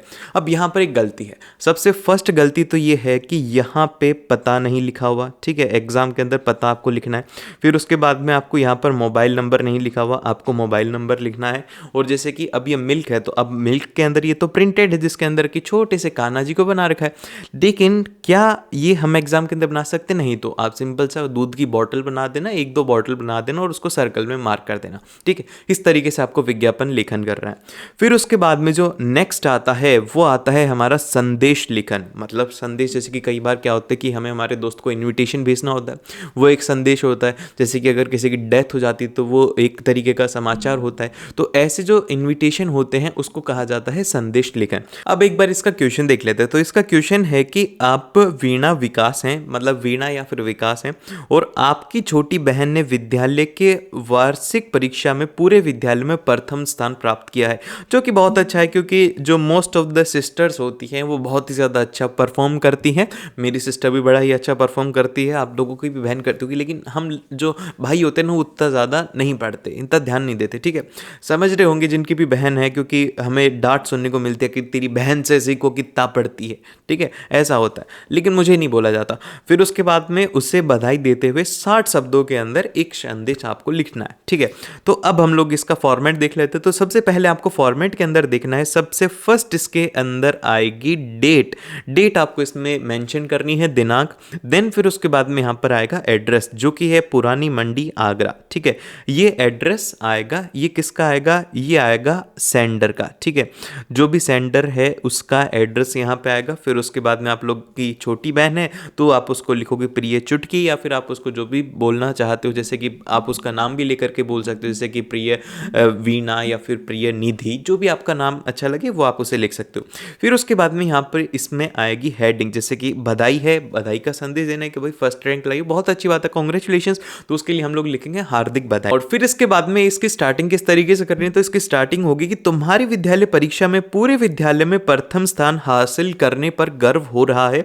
तुम्हारी यह सफलता कड़ी मेहनत और समर्पण का परिणाम है, और तुम्हारे उज्जवल भविष्य की शुभकामनाएं, ऐसी ताकत एवं अध्ययनशीलता बनाए रखना, धन्यवाद, बधाई हो। और फिर लास्ट में लिखोगे तुम्हारा भाई विकास। इस तरीके से आपको लिखना है। तो ग्रामर के अंदर कहा गया कि निम्नलिखित में से 3 विषयों में से किसी भी एक विषय के ऊपर 120 शब्दों के अंदर आपको अनुच्छेद लिखना है, बहुत ज्यादा इंपॉर्टेंट। तो सबसे पहला है स्वतंत्रता अमृत महोत्सव, इसमें आपको क्या क्या लिखना होगा ये भी आपको पॉइंट्स दिए हुए हैं। सबसे फर्स्ट आप इसके अंदर भूमिका लिखेंगे, फिर अमृत महोत्सव का अर्थ क्या होता है, इस महोत्सव से होने वाले समारोह के बारे में आपको लिखना है, और इस महोत्सव का महत्व क्या है, और इसका निष्कर्ष आपको बताना है। तो अब हम लोग एक बार अनुच्छेद देख लेते हैं। तो ये है इसका सॉल्यूशन। तो ये है यहाँ पर स्वतंत्रता का अमृत महोत्सव। इसमें आपके जो 6 मार्क्स है वो इस तरीके से स्प्लिट होंगे। 6 मार्क्स में आपका 1 मार्क रहेगा स्पेलिंग का, कि आप लोगों की स्पेलिंग मिस्टेक्स कितनी होती, कितनी अशुद्धियां हैं। फिर उसके बाद में 1 नंबर रहेगा आपके फॉर्मेट का, कि आप लोगों ने फॉर्मेट किस तरीके का लिखा है, मतलब कि आपने सही ढंग से हेडिंग लिखी है, कि आपने उसका इंट्रो दिया है, फिर उसके बाद में आपने आउट्रोज का दिया है, फिर उसके बाद में बॉडी के अंदर क्या आपने उसको लिखा है, ये इंपॉर्टेंट है। फिर उसके बाद में आपके यहाँ पर जो बचे हुए 4 मार्क्स हैं ये आपके रहेंगे कंटेंट के ऊपर, कि आपने कंटेंट में क्या लिखा है। तो इस तरीके से आपके 6 मार्क्स रहेंगे। तो अब इसके बाद में हम देखते हैं कि हमें किस तरीके से ये लिखना है, अनुच्छेद लेखन हमें कैसे करना है। तो अब हम एक बार इसे देख लेते हैं। तो अब हम इसे देखते हैं। तो इसके अंदर ये है कि स्वतंत्रता का अमृत महोत्सव भारत के स्वतंत्रता के 75 वर्षीय अवसर को समर्पित करने का एक विशेष महोत्सव है। अमृत शब्द का अर्थ है अमृतता या फिर अद्भुतता, जिससे यह सूचित किया जाता है कि स्वतंत्रता का यह उत्सव अनमोल और अद्भुत होगा। फिर उसके बाद में नेक्स्ट जो ये हो गया इसका सिंपल सा इंट्रो कि क्या है अमृत महोत्सव। सिंपल सा भैया, स्वतंत्रता 75 ईयर्स को हम लोग सेलिब्रेट करते हैं, ये है हमारे लिए एक इंपॉर्टेंट इवेंट है, ये हमने इसमें लिखा है। फिर इसके बाद में ये आता है कि इस महोत्सव में हम क्या करेंगे। इस महोत्सव में देश भर में विभिन्न राष्ट्रीय समारोह आयोजित किए जाते हैं, जिसमें स्वतंत्रता संग्राम के शेरों को सम्मानित किया जाता है और नौजवान को राष्ट्र सेवा के लिए प्रेरित किया जाता है। सिंपल सा यही होता है कि भैया और भी लोग हमारे देशभक्ति करें, और भी लोग इनसे इंस्पायर हों और हमारे देश के लिए काम करें, तो ये इसका सिंपल सा मतलब होता है। फिर उसके बाद में स्कूलों, कॉलेजों, समुदायों में विभिन्न कार्यक्रम आयोजित किए जाते हैं। ये क्या हो गया, क्या किया जाता है। सबसे पहले हमने इंट्रो दे दिया कि क्या होता है, फिर उसके बाद में क्या किया जाता है। अब लास्ट के अंदर ये है कि यह महोत्सव राष्ट्रीय एकता का प्रतीक है और देशवासियों को संबोधित करने का एक मौका प्रदान करता है, जो हमें अपने देश के प्रति समर्पित करता है और हम राष्ट्र के उन्नति और स्मृति की दिशा में आगे बढ़ने के लिए प्रेरित करता है। ठीक है, ये आएगा आपका 6 मार्क्स का। तो सबसे पहले बात करते हैं कि रचना के आधार पर वाक्य भेद। अब देखो, रचना के आधार पर वाक्य भेद के बारे में बात करें उससे पहले आप लोगों का रहता है कि भैया हमें पीडीएफ दे दो। तो यहां पर ये इस पीडीएफ का लिंक आपको नीचे डिस्क्रिप्शन में मिल जाएगा, वहां पे आपको इससे रिलेटेड क्वेश्चंस भी मिल जाएंगे उस पीडीएफ के अंदर, वो जाकर के आप देख सकते हो। जैसे कि रचना के आधार पर है तो आपको उसके 20 से 30 क्वेश्चंस प्रैक्टिस के मिल जाएंगे, तो मतलब ये मान के चलो 150 क्वेश्चन आपको प्रैक्टिस के मिल जाने वाले हैं। तो अब हम लोग सीधा स्टार्ट करते हैं। सबसे फर्स्ट जो आता है वो आता है रचना के आधार पर वाक्य भेद। तो इसके मेनली 3 भेद होते हैं। सबसे पहला होता है सरल वाक्य, दूसरा होता है संयुक्त वाक्य और तीसरा होता है हमारे पास में मिश्र वाक्य। अब सबसे पहले डिस्कस करते हैं सरल वाक्य। अब सरल वाक्य होता क्या है, मतलब बोलने में जो सरल हो, जिसे आप लोग आसानी से समझ पाओ, वो होता है सरल वाक्य। तो वैसे इसकी डेफिनेशन है, इसकी डेफिनेशन ये है कि जिन वाक्यों में एक ही क्रिया होती है और एक कर्ता होता है वह साधारण वाक्य कहलाते हैं, जिसके अंदर कि आप इंग्लिश के अंदर समझ सकते हो कि एक ही ऑब्जेक्ट हो और एक ही वर्ब हो, उसे हम लोग क्या कहेंगे, उसे कहेंगे सरल वाक्य। तो अब हम देखते हैं कि इस सरल वाक्य के एग्जाम्पल क्या है। तो यहां पर सबसे पहला एग्जाम्पल है कि वह हर दिन दूध पीते हैं। ठीक है, ये हो गया। फिर सेकंड है कि मोहन घर जा रहा है। सिंपल है, जिनको कि आप लोग इजी टू अंडरस्टैंड होते हैं वो होते हैं हमारे पास में जिनके अंदर की एक ही कर्ता होता है और एक ही क्रिया होती है। और फिर उसके बाद में एक इसकी सेकंड डेफिनेशन है कि जिनमें एक ही मुख्य क्रिया हो उसे सरल वाक्य कहते हैं। अब इसके बाद में आता है संयुक्त वाक्य। अब संयुक्त वाक्य क्या होता है कि जिस वाक्य में 2 या 2 से अधिक उपवाक्य मिले हों परंतु सभी वाक्य प्रधान हो तो ऐसे वाक्य को संयुक्त वाक्य कहते हैं। मतलब क्या हुआ, मतलब ये होगा कि इसमें आपको 2 सेंटेंस मिलेंगे, ठीक है, और दोनों सेंटेंस में से ऐसा नहीं होगा कि फर्स्ट वाले की ज्यादा प्रायोरिटी या सेकंड वाले की प्रायोरिटी, दोनों की इक्वल प्रायोरिटी होगी, दोनों का इक्वल मीनिंग होगा, तो उसे हम लोग क्या कहेंगे, संयुक्त वाक्य कहेंगे। अब जैसे कि इसमें आपको क्या याद रखना है, आप कैसे आइडेंटिफाई करोगे कि संयुक्त वाक्य है, तो इसके लिए आप ध्यान रखिएगा कि ऐसे वाक्य जिनमें और, एवं, तथा, या, अथवा, इसीलिए, अतः, फिर भी, तो, नहीं तो, किंतु, परंतु, लेकिन, पर आदि से उनको जोड़ा जाए तो उन्हें हम लोग क्या बोलते हैं, संयुक्त वाक्य। अब जैसे कि एग्जाम्पल के तौर पर हमें यहां पे दिया गया है कि वह सुबह गया और शाम को लौट आया। यहां पर देखो सबसे फर्स्ट क्या है कि वह सुबह गया और दूसरा सेंटेंस क्या है कि शाम को लौट आया। तो क्या इन दोनों के बीच में कोई रिलेशन है? इन दोनों के बीच में कोई रिलेशन नहीं है, बट इनको और शब्द से जोड़ दिया गया है, ठीक है, इनका ज्वाइंट कर दिया गया है और शब्द से। फिर उसके बाद में जो हमारे पास में सेकंड आता है, सेकंड के अंदर है कि उसने बहुत परिश्रम किया किंतु सफलता नहीं मिली। क्या हुआ, उसने परिश्रम तो बहुत किया था लेकिन उसे सफलता नहीं मिली। फिर उसके बाद में यहां पे नेक्स्ट हमारे पास में जो आते हैं वो आते हैं मिश्रित वाक्य। अब मिश्रित वाक्य थोड़ा सा ध्यान से समझो। मिश्रित वाक्य मतलब ये होता है कि डिपेंडेंस, कि एक वाक्य दूसरे वाक्य के ऊपर डिपेंड हो। वही इसकी डेफिनेशन है कि जिन वाक्यों में एक प्रधान उपवाक्य हो तथा अन्य आश्रित उपवाक्य हो। मतलब क्या हुआ, मतलब इसका यह हुआ कि जब पहले वाला होगा तो उसके कारण दूसरे वाला होगा, मतलब फर्स्ट के ऊपर सेकंड डिपेंडेंट होता है। और आप मिश्रित वाक्यों को किस तरीके से आइडेंटिफाई करोगे, उसके लिए है कि आपको किसी में भी की, जो, क्योंकि, जितना, उतना, जैसे, वैसे, तब, जब, जहां, तहां, जिधर, उधर, मगर, तो, यद्यपि, तथापि आदि से मिलते जुलते अगर वर्ड्स मिले तो वो कैसा होता है, मिश्रित वाक्य होता है। जैसे एग्जाम्पल के लिए यहां पे दिया हुआ है कि सफल वही होता है जो परिश्रम करता है, तो आप लोग आइडेंटिफाई से कर सकते हो कि वही होता है जो परिश्रम करता है, तो इससे हम लोग क्या बोल देंगे, हो गया मिश्रित वाक्य। और इसको आप ऐसे भी समझ सकते हो कि सफल कौन होगा, जो परिश्रम करेगा। तो फर्स्ट मतलब कि ये वाला क्या इसके ऊपर डिपेंडेंट है, जो परिश्रम करेगा वही तो सफल होगा, इसलिए एक दूसरे के ऊपर इनमें डिपेंडेंस है। तो ये कौन से हो गए, ये हो गए मिश्र वाक्य। फिर इसके बाद में जो सेकंड है हमारे पास में, मैंने देखा बाजार में चहल पहल थी। मैंने क्या देखा, बाजार में चहल पहल थी। अगर मैं यहां पे नहीं देखता तो क्या ये मुझे सेकंड वाला दिखता, नहीं दिखता। तो क्या ये एक दूसरे के ऊपर डिपेंडेंट है। तो ऐसे में क्या होता है, ऐसे में होता है हमारे पास में मिश्रित वाक्य। फिर उसके बाद में नेक्स्ट आता है कि सरल वाक्य से संयुक्त वाक्य में हम किस तरीके से कन्वर्जन करेंगे। एग्जाम में यही क्वेश्चन आएगा, तो अब ध्यान से सुनो। जैसे कि सरल वाक्य है आपके पास में, राधा नाचती गाती है, ठीक है। अब संयुक्त वाक्य के अंदर क्या करना होता है, हमें ऐसे शब्द जोड़ने होते हैं जैसे कि और हम इसमें जोड़ देंगे, या फिर हम इसमें तथा जोड़ देंगे। तो ऐसे शब्द जब हमें जोड़ने हैं तो वो कैसे जोड़ेंगे, तो यहां पर लिखा हुआ है नाचती गाती है, तो अब हम इन्हें जोड़ने के लिए क्या करेंगे कि राधा नाचती और गाती है, दो सेंटेंस बन गए, राधा नाचती है और गाती है, ठीक है। इस तरीके से आपको करना है। फिर जो सेकंड है, सेकंड सरल सेंटेंस है हमारे पास में, मोहन हंसकर बोला, ठीक है। मोहन हंसकर बोला, तो अब यहां पे हम क्या बोलेंगे, मोहन हंसा और बोला। यहां पर दो क्रिया है, एक तो है ये हंसकर और दूसरे वाली है बोलने वाली। तो इन दोनों क्रियाओं को अलग करके हमने क्या किया है, और ये जो शब्द है इससे जोड़ दिया है। सिंपल सा करना है कि फर्स्ट जो क्रिया है और सेकंड क्रिया है इनको अलग अलग कर दो, और फिर उसके बाद में और शब्द से आपको इसे जोड़ देना है। फिर उसके बाद में जो नेक्स्ट आता है वो आता है अगला सरल वाक्य, तुम पढ़कर सो जाना। तुम पढ़कर सो जाना, तो सबसे पहली क्रिया क्या है, वो है पढ़कर। दूसरी क्या है, वो है सो जाना। तो हम यहां पे लिखेंगे कि तुम पढ़ना और सो जाना। समझ में आया, बहुत ही आसान है ना। तो इसी बात के ऊपर लाइक शेयर और सब्सक्राइब हो जाना चाहिए। अब इसके बाद में जो अभी हम लोग करके आए हैं, जैसे कि हमने अभी सरल से संयुक्त किया था, अब हमें क्या करना है, संयुक्त वाक्य से सरल वाक्य करना है। मतलब क्या हुआ कि जहां पर वो जो जॉइंट है उसे हटा करके हमें करना है। तो सबसे पहले इसका एग्जाम्पल हमें दिया हुआ है कि सभी लिख चुके हैं लेकिन सर्जिता अभी तक लिख रही है। तो यहां पर देखो, यहां पे क्या है, सबसे फर्स्ट तो ये हो गया हमारा सेंटेंस, और दूसरा सेंटेंस क्या है, ये इससे जुड़ा हुआ है, और सेकंड सेंटेंस ही हो गया। तो अब हम इसे कैसे लिखेंगे, हमारा लिखने का तरीका ये रहेगा कि सभी लिख चुके हैं पर भी सर्जिता लिख रही है, ठीक है। आप समझ रहे हो कि इसमें हमने है लेकिन को हटा दिया है लेकिन को हटा करके सिंपल सा सेंटेंस हमने कैरी फॉरवर्ड कर दिया है, एक ही क्रिया उसे बना दिया है। अब इसके बाद में इसका सेकंड क्वेश्चन है। इसका सेकंड क्वेश्चन है कि निधि रात भर पढ़ती है ताकि परीक्षा देने की तैयारी कर सके। तो अब हमें क्या करना है, यहां पर हमारा जो सेंटेंस है वो किससे जुड़ा हुआ है, वो जुड़ा हुआ है ताकि से, ठीक है। अब है ताकि को हमें क्या करना है, रिमूव करना है। तो हमारा सेंटेंस हो जाएगा कि निधि रात भर पढ़कर परीक्षा देने की तैयारी करती है, ठीक है। इस तरीके से आपको सिंपल सा एक वर्ब के अंदर कन्वर्ट करना होता है। फिर इसके बाद में नेक्स्ट आता है कि संयुक्त वाक्य से मिश्र वाक्य आप कैसे बनाएंगे। जैसे कि संयुक्त आपको गिवन है तो आपको उसके ऊपर डिपेंडेंस उसे दिखाना है। तो अब हम इसको करते हैं।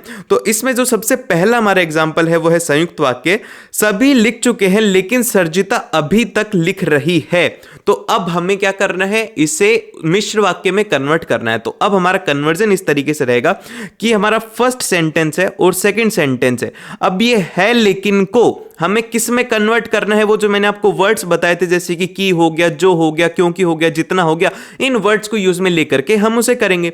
तो अब यहां पर देखो है लेकिन, तो हम उसे क्या करेंगे, है जबकि, मतलब कि वो लिख चुकी है लेकिन जबकि वो भी अभी लिख रही है, ठीक है। तो हमारा जो कन्वर्जन रहेगा वो इस तरीके से रहेगा कि सर्जिता लिख रही है जबकि सभी लिख चुके हैं, ठीक है। वो अभी तक लिख रहे जबकि सारे ही लिख चुके हैं। तो इस तरीके से आपको उसमें डिपेंडेंस क्रिएट करनी होगी। फिर उसके बाद में जो सेकंड क्वेश्चन है हमारा वो है संयुक्त वाक्य कि निधि रात भर पढ़ती है ताकि परीक्षा देने की तैयारी कर सके, ठीक है। तो अब हमें ये है ताकि, अब ये जो है ताकि इसे कन्वर्ट करना है। अब इसको किस में कन्वर्ट करेंगे, खुद दिमाग से सोचो कि निधि क्यों पढ़ती है, निधि क्यों पढ़ती है, ताकि वो परीक्षा में अच्छा कर सके। तो हम इस वाक्य में ऐसा लिखेंगे कि निधि रात भर इसीलिए पढ़ाई करती है ताकि वो अपने एग्जाम में अच्छा कर पाए। ठीक है, तो अब हम इसका आंसर देखते हैं। इसका आंसर ये है कि निधि इसीलिए रात भर पढ़ाई करती है क्योंकि वह परीक्षा देने की तैयारी कर रही है। ठीक है, तो ये आपको ध्यान रखना है कि यहां पर ये जो कन्वर्जन है ये आपको पता होना चाहिए कि आपको किससे किस में करना है। अब इसके बाद में आता है नेक्स्ट, जो कि है मिश्र वाक्य से संयुक्त वाक्य। अब ये बड़ा ही सिंपल रहेगा। जैसे कि फर्स्ट है कि जब मैं विकास के घर गया मेरा आदर सत्कार हुआ। ठीक है, ये हो गया।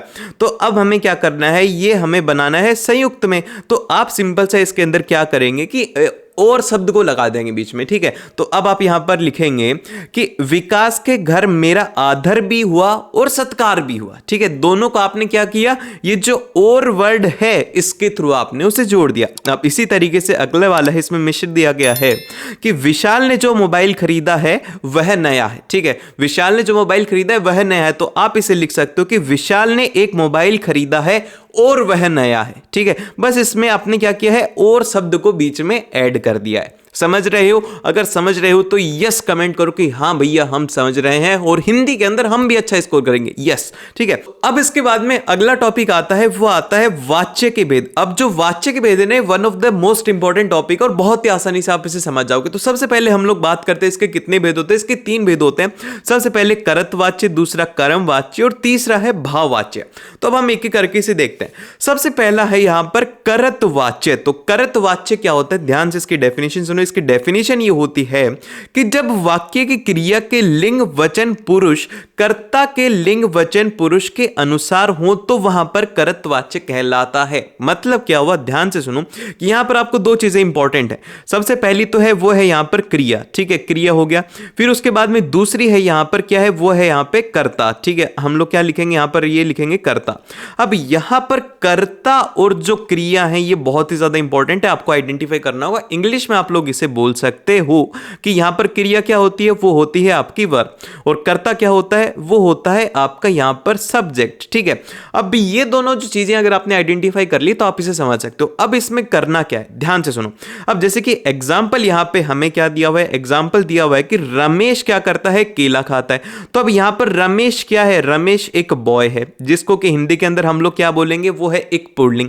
फिर उसके बाद में उसके यहां पर खाता क्या है, ये है उसकी क्रिया। ठीक है, तो अब इसके बाद में ध्यान से सुनो। अब अगर मान लो कि ये जो रमेश हमारा बॉय है, इसकी जगह पर अगर कोई गर्ल होती जो कि दिव्या होती, तो अब दिव्या के अकॉर्डिंग क्या हुआ, जो हमारा सब्जेक्ट था उसका क्या हुआ, हमने पुल्लिंग से स्त्रीलिंग कर दिया। तो क्या क्रिया के अंदर परिवर्तन होगा? हम ये नहीं कह सकते कि जो दिव्या है वो केला खाता है, उसके लिए क्या आएगा, दिव्या के लिए आएगा दिव्या केला खाती है।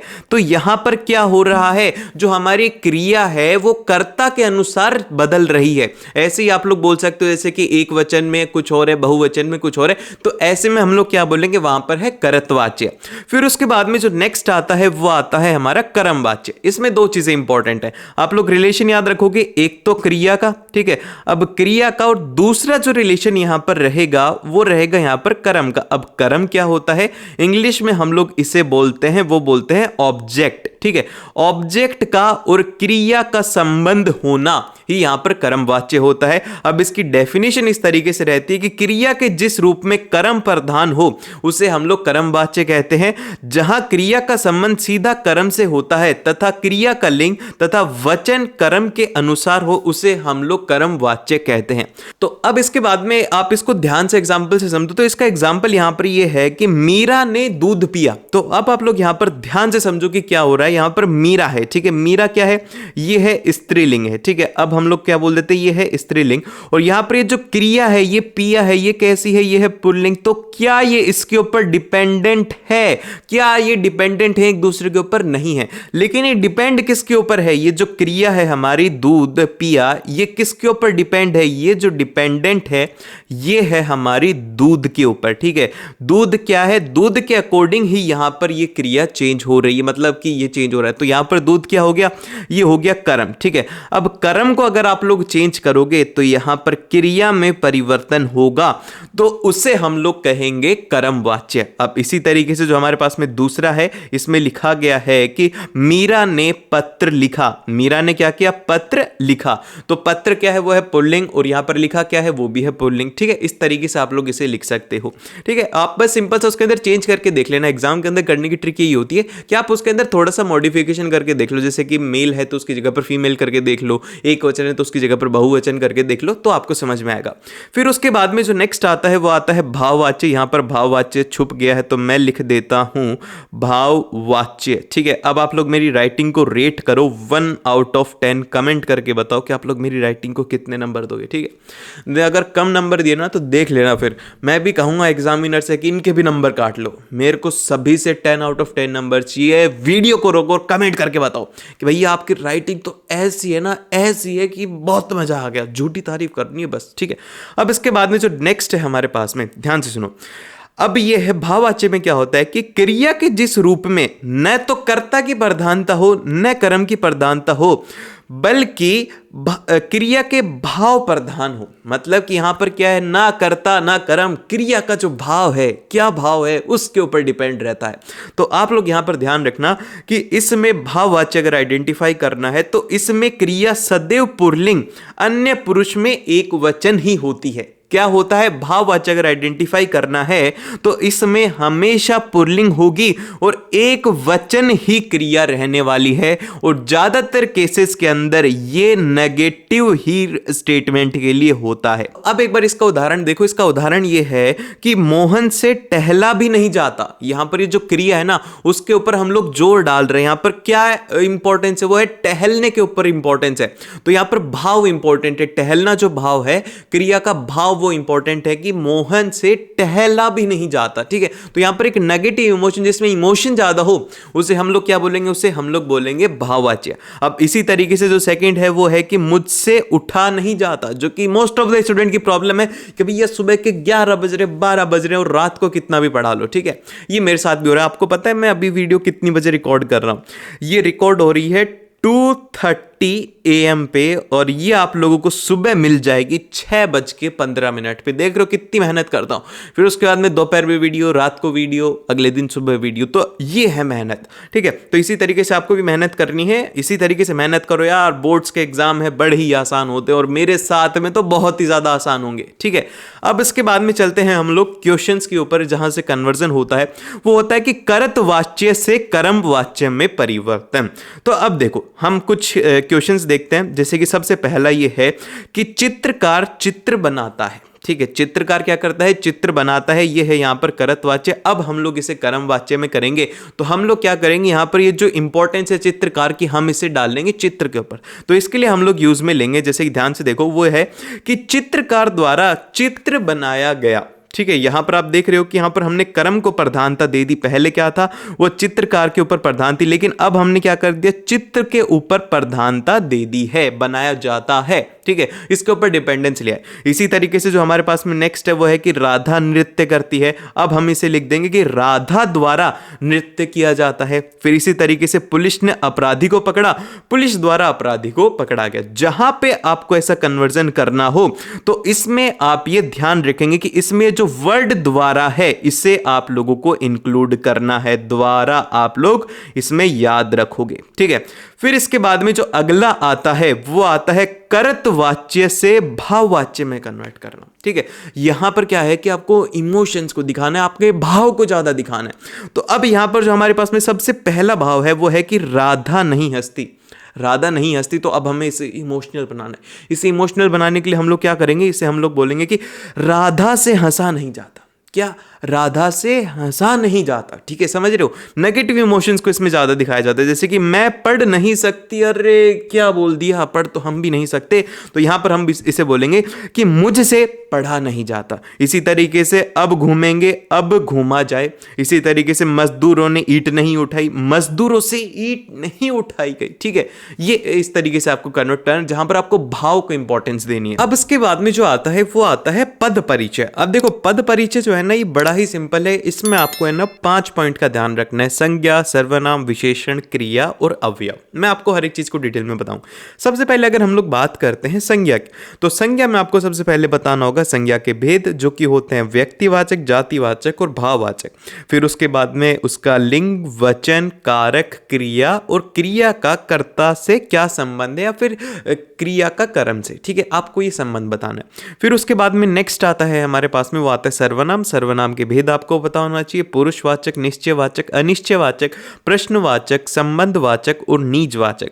फिर उसके बाद में लिंग, वचन, कारक, क्रिया का कर्ता के साथ में और कर्ता का क्रिया के साथ में। और इसी तरीके से विशेषण के भेद जो कि 4 होते हैं, गुणवाचक, संख्यावाचक, सर्वनामिक वाचक और परिणामवाचक। फिर उसके बाद में अवस्था, मूलावस्था, उत्तरावस्था, ये आपको याद नहीं रखना। लिंग, वचन और विशेष्य, आपको इन तीन मतलब कि एक जो कॉमन पॉइंट है वो याद रखना है। एक तो इनके भेद, जैसे कि संज्ञा के भेद, सर्वनाम के भेद, विशेषण के भेद, ये आपको पता होना चाहिए। प्लस ऑफ वहां पर कौन से लिंग है, कौन सा वचन है, ये हर एक चीज में कॉमन है, तो ये आपको आइडेंटिफाई करना आना चाहिए कि कैसे होता है।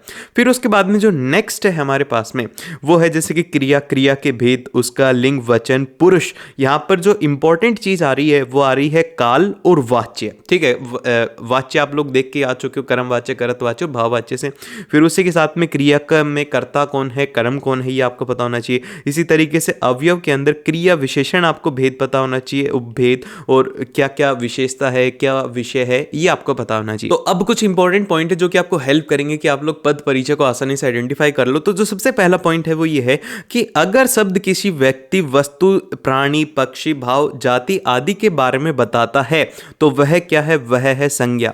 फिर उसके बाद में अगला आता है कि अगर शब्द किसी संज्ञा के स्थान पर प्रयोग हो रहा है, जैसे कि मेरा, मैं, तुम, आपका, उस, वह आदि, तो वह क्या है, वो है सर्वनाम, ठीक है। फिर उसके बाद में जो अगला आता है वो आता है हमारे पास में, अगर शब्द किसी वस्तु, स्थान, पशु, पक्षी आदि की विशेषता बताता है, जैसे कि विशेषता बताता है कि तुम बहुत सुंदर हो, तुम बहुत इंटेलिजेंट हो, तो यहां पर क्या हो रहा है, विशेषता बताई जा रही है उसकी, ठीक है। तो वहां पर क्या होगा, वो हो जाएगा हमारे पास में विशेषण, जैसे कि लंबा है, सुंदर है, डरावना है आदि, ये शब्द विशेषण होते हैं। फिर उसके बाद में जो अगला आता है वो आता है कि अगर शब्द वाक्य में जो क्रिया है उसकी विशेषता बताता है, जैसे कि क्रिया की अगर विशेषता बताता है तो उसे हम लोग क्या बोलते हैं, उसे हम लोग बोलते हैं यहां पर क्रिया विशेषण। तो अब इसका एग्जांपल देखो, इसका एग्जांपल हमारे पास में है कि जैसे कि क्रिया कब हो रही है, जैसे कि कल हो रही है, अभी हो रही है, दिन भर में हो रही है। फिर उसके साथ में जैसे कि क्रिया कैसे हो रही है, चुपचाप हो रही है, तेजी से हो रही है। इस तरीके से आपको ना उसके गुण बताने, मतलब कि उसकी विशेषता बतानी, तो उसे हम लोग बोलेंगे क्रिया विशेषण। फिर उसके बाद में जो अगला पॉइंट है वो ये है कि अगर शब्द किसी 2 या 2 से अधिक संज्ञा सर्वनाम के बीच में संबंध दर्शाता है तो वह संबंध बोधक अवयव होता है। जैसे कि एग्जाम्पल के तौर पर अगर आपको मिलते हैं, जैसे के पास, के ऊपर, के दूर, के कारण, के लिए, ठीक है। फिर इसी तरीके से 6th पॉइंट आता है हमारा कि अगर शब्द किसी 2 वाक्यों के बीच में संबंध दर्शाता है, अगर कोई भी संबंध दर्शाते तो उसे हम लोग क्या बोलते हैं, वो बोलते हैं समुच्चय बोधक अवयव, जैसे कि और हो गया, तब हो गया, इसीलिए हो गया, लेकिन हो गया।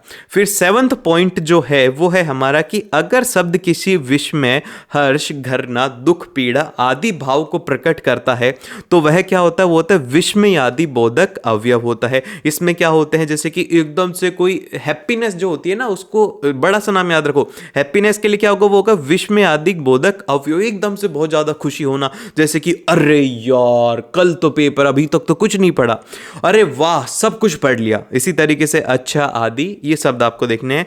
फिर उसके बाद में जो लास्ट पॉइंट है वो है हमारा कि अगर शब्द किसी बात पर ज्यादा भार दर्शाता है, मतलब कि किसी चीज के ऊपर ज्यादा वेटेज जाता है, तो वहां पर हम लोग क्या बोलते हैं, वह निपात है। ये नहीं आएगा आपके एग्जाम के अंदर, ये एडिशनल पॉइंट है, ठीक है। तो अब आता है हमारा फर्स्ट सेंटेंस। अब फर्स्ट सेंटेंस में हमसे कहा गया है कि अपने गांव की मिट्टी छूने के लिए मैं तरस गया। तो अब यहां पर आप ध्यान से देखो, हर एक चीज को डिटेल में देखना।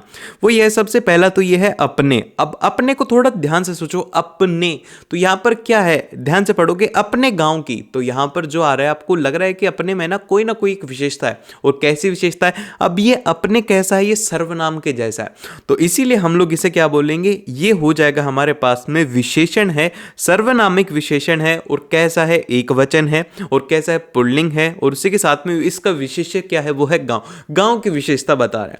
फिर उसके बाद में नेक्स्ट आता है गांव की क्या होगा, गांव की सिंपल सा एक संज्ञा है, कैसा है वो है जातिवाचक संज्ञा है, एक वचन है, पुल्लिंग है, संबंध कारक है और कारक क्या है वो है यहाँ पे की। ठीक है, तो ये आपने यहाँ तक इस तरीके से आइडेंटिफाई कर लिया। अब उसके बाद में मिट्टी, अब मिट्टी क्या है भैया, मिट्टी है हमारे पास में संज्ञा, आपको सिंपल सा बस संज्ञा लिखना है, इसके अंदर नहीं लिखना। और ये कैसी है, ये है स्त्रीवाचक है, एक वचन है, आप लोग ऐसे लिख सकते हो। और फिर इसके बाद में नेक्स्ट आता है मैं। अब ये मैं क्या है, ये है सर्वनाम, कौन सा पुरुष है, जैसे कि अगर हम लोग हमारी बात कर रहे हैं जैसे मैं, हम, तो ये होते हैं प्रथम पुरुष। और जैसे कि अब हम बात करें तुम, तुम्हारा, ऐसे होते द्वितीय पुरुष। तो अब हम लोग यहां पर देखेंगे कि मैं क्या है, वो है सर्वनाम है, और कौन सा है, वो है उत्तम पुरुष या फिर प्रथम पुरुष। फिर उसके बाद में ये हो गया एक वचन हो गया, पुल्लिंग हो गया, और तरस गया क्रिया का क्या है, करता है। फिर उसके बाद में आता है तरस गया क्या है, ये है क्रिया है, कौन सी क्रिया है, अकर्मक क्रिया है, संयुक्त है, कहाँ की है, मतलब भूतकाल की है, एक वचन है, पुल्लिंग है, और करत वाच्य और करता है यहाँ पे मैं। ठीक है, और फिर उसके बाद में नेक्स्ट आता है, नेक्स्ट है हमारे पास में कि निर्धन लोगों की ईमानदारी देखो। ठीक है, जो गरीब लोग होते हैं उनकी ईमानदारी आप देखो। तो यहाँ पर सबसे फर्स्ट क्या है, वो है निर्धन। अब निर्धन क्या है, आप खुद सोच करके देखो, निर्धन क्या है, गरीबी क्या है, एक विशेषण, एक विशेषता है। तो इसीलिए यहाँ पर क्या हो गया, ये हो गया विशेषण, और कैसा है, ये एक गुण है, तो इसीलिए हो गया गुणवाचक। फिर उसके बाद में यहाँ पर निर्धन, तो यहाँ पर कैसा है, ये है बहुवचन, आप इसको क्रिया से देखो। ठीक है, कि निर्धन लोगों, तो यहाँ पर कैसा, ये है बहुवचन, तो इसलिए हो गया बहुवचन। फिर उसके बाद में ये हो गया यहाँ पे पुल्लिंग हो गया, विशेष्य किसका है, वो है लोगों का। फिर उसके बाद में नेक्स्ट आता है लोगों की क्या है, ये है संज्ञा है, कौन सी है, जातिवाचक है, और यहाँ पर ये कैसा है, ये है बहुवचन है। फिर उसके बाद में पुल्लिंग है, संबंध कारक है, यहाँ पर कारक यहाँ पर क्या है, वो है की है। ठीक है, फिर उसके बाद में नेक्स्ट आता है ईमानदारी। अब ईमानदारी क्या है, ठीक है, ईमानदारी जैसे कि ईमानदारी आप बोल सकते हो या फिर आप बेईमानी उसे बोल सकते हो। तो ये क्या है, ये किसी इंसान के भाव होते हैं, तो इसीलिए हम लोग इसे क्या कहेंगे, ये हो जाएगा संज्ञा में भाववाचक, कर्म कारक हो जाएगा, और देखो क्रिया का कर्म है। फिर उसके बाद में यहां पर ये जो देखो है, ये क्या है, देखो है यहां पर एक सकर्मक क्रिया है, बहुवचन है, और यहां पर धातु देखो है, और वर्तमान काल है, और क्रिया का कर्म है ईमानदारी। ठीक है, आप समझो ध्यान से, इसमें आपको बड़ा ही सिंपल सा समझ में आ रहा होगा। देखो क्या है, वो है क्रिया है, कैसी है, वो है अकर्मक है। फिर उसके बाद में क्या है, वो है बहुवचन है। फिर उसके बाद में कैसी है, वो है वर्तमान काल की है, और क्रिया का कर्म क्या है, वो है ईमानदारी। तो अब इसका एग्जाम्पल देखो, इसके एग्जाम्पल में हमें दिया गया है कि मुक्ति महीपाती मंदिर आए। तो अब यहाँ पर आप देखो, यहाँ पर क्या चीज कॉमन आ रही है, यहाँ पर मैं इसमें आ रहा है, इसमें भी मैं आ रहा है, इसमें भी मैं आ रहा है। तो बार बार मैं शब्द की आवृत्ति हो रही, शब्द नहीं, इसे हम लोग बोलते हैं वर्ण। ठीक है, ये क्या है, ये है वर्ण। ठीक है, तो इसकी आवृत्ति के कारण क्या होता है, वो होता है यहाँ पर अनुप्रास अलंकार। और अलंकार को कहा जाता है, जैसे कि गहने होते हैं ना, वैसे ही शब्दों का वह गहना जो कि कविता की सुंदरता को बढ़ाए, उसे हम लोग अलंकार कहते हैं। अब इसके बाद में जो नेक्स्ट आता है, वो आता है यमक अलंकार। अब यमक अलंकार क्या होता है कि जिस जगह एक ही शब्द के एक से अधिक बार प्रयुक्त हो, लेकिन उस शब्द का अर्थ हर बार भिन्न हो। मतलब कि एक ही शब्द होगा, जैसे कि पानी पानी होगा, लेकिन पानी का शब्द अलग अलग होगा और उसका मीनिंग अलग अलग होगा। अब जैसे कि यहाँ पर ये है, यहाँ पर ध्यान से देखो, इसमें दिया गया है कि कनक ते सोगुनी मादक अधिकाय। तो यहाँ पर ये जो कनक कनक है ना, ये 2 बार यूज में लिया गया है, लेकिन इसका मतलब अलग अलग। इसी तरीके से काली घटा का घमंड घटा। अब यहाँ पर ये जो घटा है ना, पहले वाला, ये क्या है, ये है बादल। ठीक है, ये क्या है, ये है बादल। और जो दूसरा घटा है वो क्या है, वो है डिक्रीज होना, मतलब कि वो जो उसका घमंड था ना, वो कम हो गया, तो उसके लिए यहां पर घटा वर्ड है। पहले वाला घटा किसके लिए था, वो था बादल के लिए, और ये वाला चेंज हो गया। फिर उसके बाद में नेक्स्ट आता है श्लेष अलंकार। अब श्लेष का मतलब होता है चिपका हुआ, तो चिपका हुआ या मिला हुआ। तो अब हम लोग इसे याद रखेंगे इस तरीके से कि जब एक ही शब्द में हमें विभिन्न अर्थ मिले, तो उस समय श्लेष अलंकार होता है। मतलब शब्द एक ही होगा, लेकिन उसके जो मतलब हैं वो अलग अलग हर बार मिलेंगे। अब जैसे कि ध्यान से देखो, तो यहां पर ये जो है, ये है कि रहीमन पानी राखिए बिन पानी सब सून। तो अब यहाँ पर ध्यान से देखो, ये जो यहाँ पर पानी है ये सबसे फर्स्ट किसके लिए है, ये है मनुष्य के लिए, ठीक है, ये है मनुष्य के लिए। फिर ये जो दूसरा पानी है ये किसके लिए है, ये है विनम्रता के लिए। और जो नेक्स्ट है कि पानी गए न उबरे, तो यहाँ पर ये जो पानी है ये क्या है, ये है जल। तो इसी के अंदर ही हर एक जगह के ऊपर ये जो पानी यूज में लिया गया है इसका मतलब अलग अलग है। तो इसे हम लोग क्या बोलेंगे, इसे हम लोग बोलेंगे श्लेष अलंकार। और फिर इसके बाद में जो नेक्स्ट आता है वो आता है हमारा उपमा अलंकार। अब जो उपमा अलंकार है ये कैसे होगा, तो अब हम इसे कहेंगे कि जब किन्हीं दो वस्तुओं के गुण, आकृति, स्वभाव आदि में समानता दिखाई जाए, दो भिन्न वस्तुओं की तुलना की जाए। यहां पर क्या होगा, तुलना करी जाएगी। अब जैसे कि तुलना क्या होगी, जैसे कि हरि पद कोमल कमल। तो अब यहां पर ये कहा जा रहा है कि जो हमारे हरि भगवान हैं उनके जो चरण हैं वो किसके समान है, कमल के समान है। तो यहां पर क्या किया जा रहा है, पैरों की तुलना कमल से की जा रही है। तो यहां पर तुलना जब वर्ड आ जाएगा, दोनों के बीच में कंपैरिजन आ जाएगा, तो उसे हम लोग बोलेंगे उपमा अलंकार। तो आप ये उपमा से याद रख सकते हो, चुगली, मतलब चुगली तो मैं गलत वर्ड बोल रहा हूं, तुलना और उपमा आप इसे याद रख सकते हो। फिर उसके बाद में जो नेक्स्ट आता है वो आता है हमारे पास में रूपक अलंकार। अब जो रूपक अलंकार है ना, इसमें ये कहा जाता है जैसे कि इसमें ना कोई चीज को है ना किसी चीज के साथ में बहुत तगड़ा कंपैरिजन किया जाता है। अब जैसे कि ध्यान से आप सुनो, इसमें समानता दर्शाने की कोशिश करते हैं। अब जैसे कि इसकी डेफिनेशन ये हो जाएगी कि जब गुण की अत्यंत समानता के कारण उपमेय को ही उपमान बता दिया जाए, यानी उपमेय और उपमान से अभिन्नता दर्शाई जाए, तो वहां पर रूपक अलंकार होता है। जैसे कि यहां पर एग्जाम्पल है हमारा कि पायो जी मैंने राम रतन धन पायो। तो अब यहां पर ये जो है ना राम रतन, ठीक है, ये जो राम रतन ना और ये जो धन है इनको एक जैसा ही दर्शाया जा रहा है। राम रतन धन जो है इसको एक जैसा ही दर्शाया जा रहा है, ये एक ही है ऐसा बताया जा रहा है कि राम रतन धन पायो। तो यहां पर राम रतन जो है वो धन पायो सा है, ठीक है। तो अब मतलब यहां पर आप समझ सकते हो कि जो उपमेय और उपमान है इनको एक जैसा बताने की बात करी जा रही है। एक तरफ है राम रतन और दूसरी तरफ है धन, ठीक है। तो ये यहां पर बताया गया। फिर उसके बाद में नेक्स्ट आता है हमारा, वो आता है उत्प्रेक्षा अलंकार। अभी जो उत्प्रेक्षा अलंकार है ये होता है कि जब समानता होने के कारण उपमेय में उपमान के होने की कल्पना की जाए या संभावना हो, मतलब कि उपमेय में उपमान को मान लिया, संभावना मान ली जाए कि ऐसा होगा, तो वहां पर क्या होता है, वो होता है उत्प्रेक्षा अलंकार। अब इसमें जो है आपको ऐसे वर्ड्स ढूंढने होंगे जैसे कि मनु, जनु, जनहु, जानो, मानो, मानु, निश्चय, एव, ऐसे जो ये अगर शब्द हैं तो ये कौन सा होता है, ये होता है हमारा उत्प्रेक्षा अलंकार। अब जैसे कि एग्जाम्पल के तौर पर है यहां पे कि ले चला साथ में तुझे कनक, जो भिक्षुक लेकर स्वर्ण। तो यहां पर क्या किया जा रहा है, सिंपल सा यहां पर आपको वर्ड मिल गया, एक तो जो वर्ड मिल गया, जिसकी वजह से आप लोग क्या बोल सकते हो कि ये क्या हो गया, ये हो गया उत्प्रेक्ष अलंकार। इसमें उपमेय को उपमान में होने की कल्पना की जा रही कि ऐसा हो गया है। और फिर इसके बाद में जो नेक्स्ट है हमारा वो है यहाँ पे मानवीयकरण अलंकार। अभी जो मानवीयकरण अलंकार है ये क्या होता है, ये होता है जब प्राकृतिक वस्तुएं जैसे पेड़ पौधे बादल आदि में मानवीय भावनाओं का वर्णन किया जाए, मतलब कि जैसे कि इंसानों को फूलों के साथ में कंपेयर किया जा रहा है, उनके जैसा बताया जा रहा है, तो वहां पर क्या होगा, वहां पर होगा मानवीयकरण अलंकार। तो अब यहां पर एग्जाम्पल देखो, इसका एग्जाम्पल ये है कि फूल हंसे कलियां मुस्कुराई। तो क्या कभी जैसे पेड़ पौधे हैं वो मुस्कुरा सकते हैं, नहीं मुस्कुरा सकते, हमारी वो विशेषता है। तो हम लोग ऐसा मान रहे हैं कि ऐसा हो गया है, तो उसके लिए हम लोग इसे लेते हैं। फिर उसके बाद में नेक्स्ट आता है कि मेघ आए बन ठंड स्वर के। तो अब आप लोग यहां पर देख सकते हो कि क्या मेघ बन ठंड के आते, नहीं भाई, इंसान ही आते हैं बन ठंड के। फिर इसके बाद में जो अगला आता है हमारे पास में इसके क्वेश्चंस हैं। सबसे पहला जो क्वेश्चन है उससे पहले जल्दी से लाइक, शेयर एंड सब्सक्राइब, और पीडीएफ का लिंक आपको डिस्क्रिप्शन में मिल जाएगा, वहां से जाकर के आप उसे देख सकते हो।